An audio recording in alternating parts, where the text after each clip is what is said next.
हुजूर को दफन करके लौटे, तदफीन से फारग हुए, कब्र मुबारक में उतारा, हुक्म पूरा किया। कहते हैं वापस आए तो जनाब अंस से सैयदा फातिमा कहने लगी, अंस तूने भी मेरे रसूल पे मिट्टी डाली है? अंस तेरी जुर्रत हो गई थी?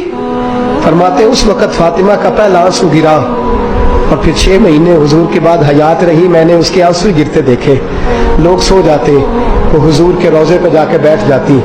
कहते मैं समझाता बहलाता, लेकिन फातिमा कहती अली सबर अपनी जगह, कर्म अपनी जगह। और मैं तुझे क्या बताऊं, बहन भाई पहले सारे चले गए, वालदा पहले छोड़ गई, अब हुजूर अलैहिस्सलातु सलाम ने भी पर्दा डाल लिया है, मुझे चार और जानिब कुछ दिखाई नहीं देता।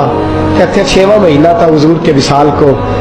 एक दिन मुस्कुराती हुई फातिमा घर आई रोजे से रात को बच्चों के साथ, तो शेर खुदा कहने लगे, मैंने कहा फातिमा बड़े दिनों के बाद मुस्कुराते देखा, क्या बात है?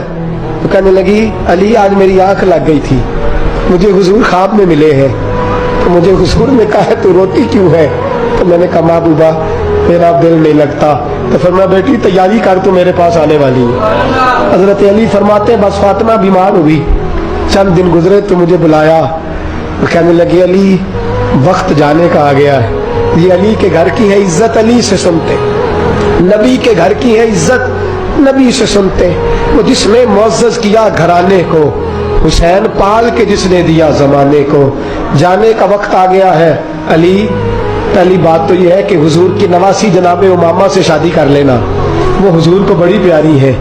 और दूसरी बात यह है कि मेरे हसन हुसैन इनका खास ख्याल रखना।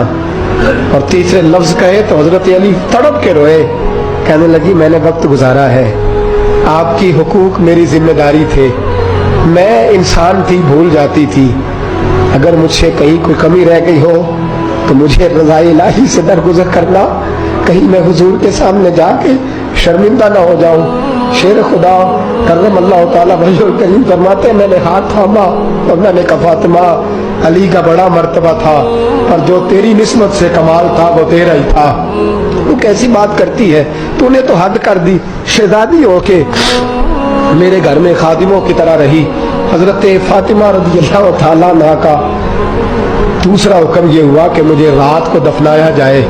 और फरमाया मेरे पहले मदीने में ऐसा नहीं होता था, ये हजरत फातिमा ने सबसे पहले कहा।